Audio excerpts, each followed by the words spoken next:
ከሚያሸበሽበው የብልጽግና ምዕመን ውጪ የደላው ህዝብ የተመቸው ብሔር የተደላደለ የህብረተሰብ ክፍል የለም፣ ወደ ታች የሚምዘገዘግ እንጂ ወደ ላይ የሚቃና ነገር ያለው ማህበረሰብም የለም የሚለው ድምዳሜ እጅጉን ከሚሰራባቸው ሰዎች መካከል የሕክምና ባለሙያዎች ይጠቀሳሉ። ከታካሚዎቻቸው ጋር በድሮን ከሚገደሉት፣ በአምቡላንስ ታካሚ ይዘው ሲጓዙ ከሰማይ ላይ በሚጣል ቦምብ ከሚደበደቡት፣ ከሆስፒታል ሲወጡ እንደ ዶክተር አንዱዓለም ዳኜ ከሚገደሉት፣ ከጤና ጣቢያ ተወስደው ከሚረሸኑት የሕክምና ባለሙያዎች የተረፉት ረሃብ የሚቆላቸው ችግር የሚጠብሳቸው አያሌ ሆነዋል። የስራ ቦታቸው ፈራርሶ እነሱ ከስራ ውጭ የሆኑ ታመው የሚታከሙበት የቸገራቸው ሕክምና ሰዎች በዝተዋል። ሰሞኑንም እነዚህ የሕክምና ባለሙያዎች ስልጡን ጥያቄ በሰለጠነ መንገድ እያቀረቡ ናቸው።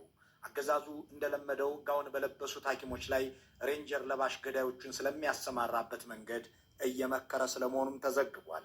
የሕክምና ባለሙያዎቹ በመላ አገሪቱ በተበታተነ ሁኔታ ግን ደግሞ በአንድ ድምፅ የሚያቀርቡት ጥያቄ በመንግስታዊ መገናኛ ብዙሃን ሽፋን ያገኘው በትግራይ ክልል ብቻ ነው። ብልጽግና በሚቆጣጠራቸው የአገሪቱ አካባቢዎች የግል ሚዲያዎች እንኳን ጉዳዩን እንዳይዘግቡ መመሪያ እየተላለፈ መሆኑ ተሰምቷል። ጥያቄው የሕክምና ባለሙያዎቹ ጥያቄ የት ይደርሳል? ፍሬስ ያፈራሉ የሚለው ነው። እነዚሁ የሕክምና ባለሙያዎች ደሞዝ ይሻሻልልን ብለው፣ ኑሮ ከበደን ብለው፣ ተቸግረናልን ብለው መንግስትን በተለይም ጠቅላይ ሚኒስትሩን መጠየቅ ከጀመሩ ሰንብተዋል። ጠቅላይ ሚኒስትሩ ለዚህ ጥያቄያቸው አስገራሚ ምላሽ ነበር የሰጡት። እንደ ጦር ጠቅላይ አዛዥነታቸውም ጦራቸውን አሰማርተው በጥይት ምላሽ የሰጡበት ወቅት አለ። አንዳንዴ እንደውም በተለይ ነባር ሐኪሞች መች ትሰራላችሁና ደሞዝ ይከፈለን ትላላችሁ ብለዋቸዋል። እኔ አሁን 17 ዓመት ሰርቻለሁ። 17 ዓመት ግን 10 ሺህ ምናምን ገና አሁን ነው የሞላሁት። ሲኒየር ሐኪሞች ስራ አይሰሩም። 9 ሺህ ያነሰ ይላሉ እንጂ በዝቶባቸዋል። 1 ሰዓት አይሰሩም፣ እንኳን 8 ሰዓት ማለት ነው። ሲኒየር ሐኪም ይታያል፣ ጋውኑን ጥሎ ወደ ግሉ ነው የሚሄደው።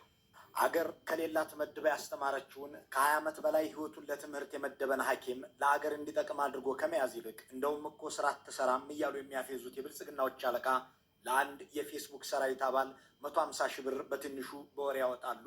የሀገሪቱን ሆስፒታሎች የሚያፈርስ ድሮን ይገዛሉ።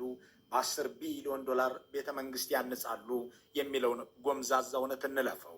ሰው ለሚያድኑት ዶክተሮች ደሞዝ ከሚጨምሩ ይልቅ ሰው ለሚገድሉት ጀነራሎች ቤትና መሬት ያድላሉ የሚለውንም አናንሰው። ከብልጽግና መምጣት በፊት ህፃናት ስታድጉ ምን መሆን ትፈልጋላችሁ ሲባሉ ዶክተርና ሐኪም የሚለው በግንባር ቀደምትነት የሚጠቅሱት ሙያ ነበር። በእርግጥም በዚህ ሙያ ላይ የሚሰማሩ ሰዎች በትምህርት ብቃታቸው የተመሰከረላቸው፣ በጓደኞቻቸው የሚቀናባቸው፣ በቤተሰባቸውም የሚኮራባቸው ነበሩ። ሰርተው በሚያገኙት ገንዘብ ከራሳቸው አልፎ ለወዳጅ